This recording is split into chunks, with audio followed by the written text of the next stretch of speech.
আগে গুজরাতিদের নিয়ে বহুয়া মন্তব্যে চরম অস্বস্তিতে তৃণমূল কংগ্রেস। তড়িঘড়ি ক্ষমা চাইলেন ভবানীপুরের তৃণমূল কাউন্সিলর। আপনাদের একবার শোনাই ঠিক কি মন্তব্য মহুয়া মৈত্রের, যাকে ঘিরে চরম অস্বস্তিতে Trinamool Congress. Bengalis are a very proud race. We led the war on independence against the British. Who were the Gujaratis? When you go to Kalapani, who do you see? 68% of the names of the people who were killed in who were incarcerated in Kalapani were Bengalis, followed by Punjabis. Can you name me one Gujarati who was there? Apart from your big hero, Veer Savarkar, who only wanted to sit and write apology letters. আর ইতিমধ্যে আপনাদের জানিয়ে রাখি মহুয়া মৈত্রের এই মন্তব্যকে নিয়ে social মিডিয়ায় ইতিমধ্যে Trinamool councillor ভবানীপুরের Trinamool councillor অসীম বসু তিনি বলেছেন যে মুখ্যমন্ত্রী এই মন্তব্যের জন্য, দলের সাংসদের মন্তব্যের জন্য ক্ষমা চেয়েছেন এবং তৃণমূল কংগ্রেস দল মহুয়া মৈত্রের এই মন্তব্যকে সমর্থন করেন না। সায়ন্ত রয়েছেন আমাদের সঙ্গে, আমি একবার সায়ন্তর কাছে চলে যাবো। সায়ন্ত, ভবানীপুরের দুটি ওয়ার্ড, মুখ্যমন্ত্রীর কেন্দ্র ভবানীপুর, আর সেই ভবানীপুরের দুটি ওয়ার্ডেই গুজরাতি ভোট প্রায় 40%। খুব স্বাভাবিকভাবে এই মহুয়া মৈত্রের এই মন্তব্য, তার জেরে কতটা বেকায়দায় এবার তৃণমূল কংগ্রেস? অবশ্যই বেকায়দা, কারণ ভবানীপুর বিধানসভার এই 70 নম্বর ওয়ার্ড, যেখানে মূলত গুজরাটি অধ্যুষিত, এই ভবানীপুর বিধানসভায় প্রায় 35 থেকে 40% গুজরাটি ভোটার রয়েছে। সেই গুজরাটি সম্প্রদায়কে নিয়ে বিতর্কিত মন্তব্য কৃষ্ণনগরের সাংসদ, তৃণমূল সাংসদ মহুয়া মৈত্রের, এবং যে কারণে বেকায়দায় পড়েছে শাসক দল। কারণ তুমি জানো যে ভবানীপুরের এই 70 নম্বর ওয়ার্ড, 71 নম্বর ওয়ার্ডে গুজরাটি সম্প্রদায়ের ভোট তৃণমূলের দিক থেকে বিমুখ থাকে। সেই ভোটকে যখন মমতা বন্দ্যোপাধ্যায়ের ঝুলিতে নিয়ে আনার চেষ্টা শুরু হয়েছে, যখন তাদেরকে নিয়ে সমবেতভাবে বৈঠক করা হচ্ছে, সেই জায়গায় দাঁড়িয়ে কৃষ্ণনগরের সাংসদের এই মন্তব্য কিন্তু যথেষ্ট অস্বস্তি ফেলেছে শাসক শিবিরকে।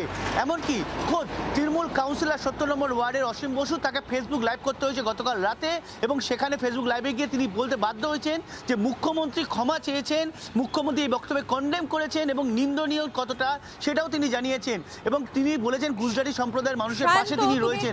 সঙ্গে থাকো, কাউন্সিলর অসীম বসু তিনি ঠিক কি বলেছেন একবার শোনাই আপনাদের। इसीलिए क्योंकि एक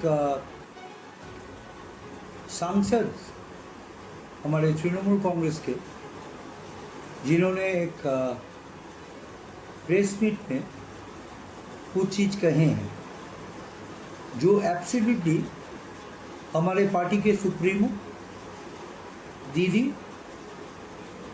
ममता दीदी, जिनके साथ मेरा बात हुआ, एंड उन्होंने इसको कंडेम किया और बोला कि ये all India Trinamool Congress support नहीं करता। শুনলেন ভবানীপুরের কাউন্সিলর অসীম বসু, তিনি সমাজ মাধ্যমে তিনি লাইভ করেছেন এবং সেখানে তার এই বক্তব্য তুলে ধরলাম আপনাদের সামনে।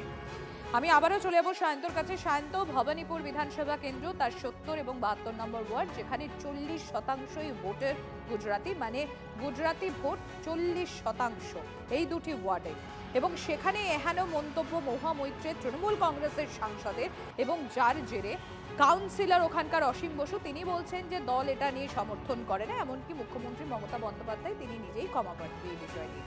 আজকে ঠিক এই ভোট বঙ্গে, যেখানে হাই ভোল্টেজ কেন্দ্র, মুখ্যমন্ত্রীর কেন্দ্র ভবানীপুর, সেটা নিয়ে একদম সংবাদ শিরোনামে রয়েছে, সেই জায়গায় দাঁড়িয়ে এহেন মন্তব্য, এটা তৃণমূল কংগ্রেসকে কতটা ব্যাকফুটে দিল?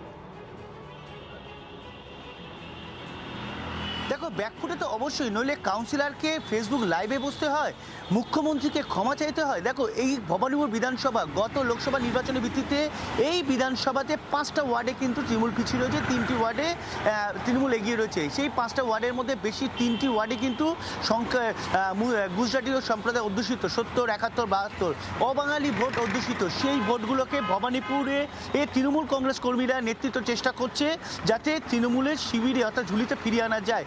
যেখানে শুভেন্দু অধিকারীর মতো বিরোধী দলনেতা প্রার্থী হয়েছে এই ভবানীপুরে মমতা বন্দ্যোপাধ্যায়ের বিরুদ্ধে, সেই জায়গায় দাঁড়িয়ে কৃষ্ণনগরের সাংসদের এই বক্তব্য যে কতটা অমার্জনীয় সেটা কিন্তু অসীম বসু নিজের ফেসবুক লাইভে এসে বোঝানোর চেষ্টা করেছেন। এমনকি তিনি শুধু হিন্দি বা বাংলায় বক্তব্য দেননি, তিনি গুজরাটিতেও বক্তব্য দিয়েছেন যাতে তাদের ভাবাবেগে তাদের মনের হৃদয়ের কাছে পৌঁছতে পারেন। কিন্তু আদৌ এটা কতটা সফল হবে সেটা নিয়ে সংশয় রয়েছে খোদ দলের কর্মীরাই, কারণ গুজরাটি সম্প্রদায় এমনি বিমুখ হয়ে রয়েছেন দলের তৃণমূলের থেকে। অন্যদিকে কৃষ্ণনগর সাংসদের সরাসরি তাদের ভাবাবেগে আঘাত দিয়েছে। স্বাধীনতা সংগ্রামের সঙ্গে গুজরাটি সম্প্রদায়ের কোনো সম্পর্ক নেই সেটাও তিনি বলেছেন। অর্থাৎ এই ধরনের মন্তব্য যে দলের যে কাটা হয়ে দাঁড়ালো ভোটের আগে, তার নিঃসন্দেহে মনে করছে রাজনৈতিক মহল। ধন্যবাদ সায়ন্ত। আর আমরা শুনে নেব ঠিক কি প্রতিক্রিয়া পাওয়া গিয়েছে বিজেপি নেতা তথা বিজেপি প্রার্থী দিলীপ ঘোষের তরফ থেকে। গুজরাটি হোক, মারওয়াড়ি হোক, ভবানীপুরে বহু অবাংলাভাষী লোক আছেন, এরা কেউ টিএমসিকে ভোট দেবে না, দেয়ও না। তাই 45-50 হাজার ভুয়ো ভোটার রেখে ওদের জিততে হতো, সেগুলো বেরিয়ে গেছে। আর গুজরাটিরা তো গুজরাটে যান মাঝে মধ্যে, গুজরাট যদি স্বর্গ হয় বাংলার নরক হয়ে গেছে। সেখানে এসে তারা আর এই কাকে ভোট দিতে হবে, তাহলে 5 বছর থাকলে সব গুজরাটিকে গুজরাট চলে যেতে হবে। এবার আপনাদের শোনাবো এই ভবানীপুর বিধানসভার 70 নম্বর ওয়ার্ডের কাউন্সিলর অসীম বসু। গতকাল রাতে তার ফেসবুক লাইভের বক্তব্য আপনাদের সামনে তুলে ধরেছিলাম, আজ সকালে তিনি কি বলছেন শোনায়।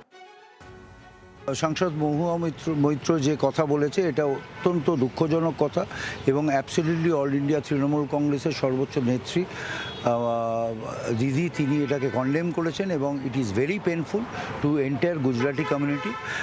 উনি কেন এই কথাটা বলতে গেলেন জানি না, কারণ আমাদের বাপুজি মহাত্মা গান্ধী তিনি তো গুজরাটি, আমাদের iron man of India Sardar Vallabhbhai Patel তিনিও গুজরাটি।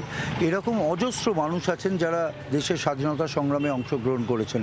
এটা অত্যন্ত দুঃখজনক ঘটনা, এবং আমাদের নেত্রী সহ অল ইন্ডিয়া তৃণমূল কংগ্রেস ওনার বক্তব্যকে অ্যাবসলিউটলি কন্ডেম করেছে। ইট ইজ ভেরি পেনফুল, এটা অ্যাবসলিউটলি নট অ্যাকসেপ্টেবল। সুতরাং এই জন্য আমাকে লাইভে আসতে হয়েছে, কারণ নেত্রী বলেছেন যে এটা করে পরিষ্কারভাবে এই বার্তাটা মানুষের কাছে পৌঁছে দেওয়ার জন্য।